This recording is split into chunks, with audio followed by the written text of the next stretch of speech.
In fact, Anne is in a very bad way. She is much too weak to be questioned.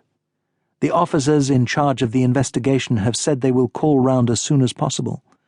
It took several minutes of heated negotiation with the ward sister, a 30-year-old woman with bee-stung lips and a nervous tic affecting her right eye, for Camille to get permission to go into Anne's room.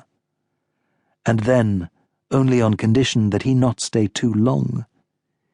He pushes open the door and stands for a moment on the threshold. Seeing her like this is devastating. At first he can only make out her bandaged head. She looks as though she might have been run over by a truck. The right side of her face is a single blue-black bruise, so swollen that her eyes, barely visible, seem to have withdrawn into her skull. The left side is marked by a gash at least 10 centimeters long. The edges where the wound has been sutured are a sallow red. Her lips are split and inflamed, her eyelids blue and puffy. Her nose has been broken and has swollen up to 3 times its normal size. Anne keeps her mouth slightly open.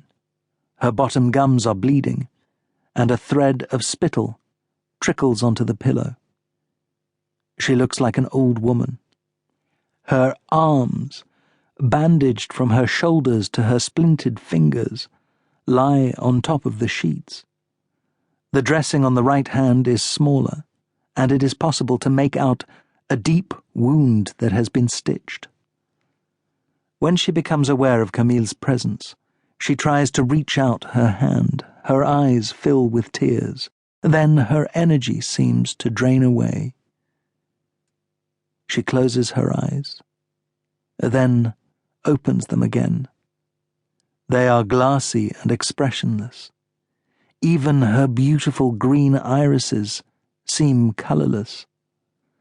Her head lolls to one side, her voice is hoarse. Her tongue seems heavy and clearly painful, where unconsciously she bit into it. It is difficult to make out what she is saying. The labial consonants are inaudible. I feel so. Camille cannot utter a word. Anne tries to speak. He lays a hand on the sheet to calm her. He does not dare to touch her. She suddenly seems nervous, agitated. He wants to do something to help, but what? Call a nurse? Anne's eyes are shining. There is something she urgently needs to say.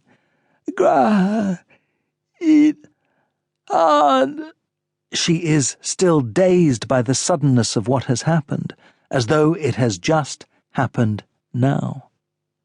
Bending down, Camille listens carefully. He pretends to understand. He tries to smile. Anne sounds as though she is talking through a mouthful of scalding soup. Camille can hear only mangled syllables, but he concentrates, and after a minute he begins to decipher words, to guess at meaning. Mentally he translates. It is amazing how quickly we can adapt to anything. Amazing and a little sad. Grabbed, he hears. Beat hard.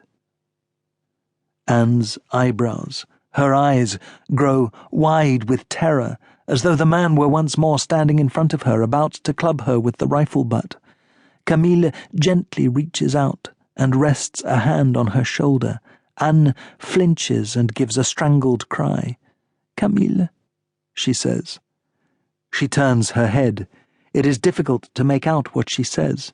The words are a sibilant hiss through 3 shattered teeth, the upper and lower incisors on the left-hand side, that make her look like she is 30 years older, like Fantine in a crude production of Les Misérables.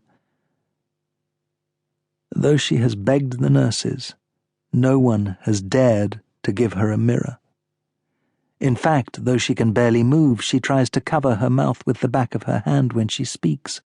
More often than not, she fails, and her mouth looks like a gaping wound, the lips bruised and bluish.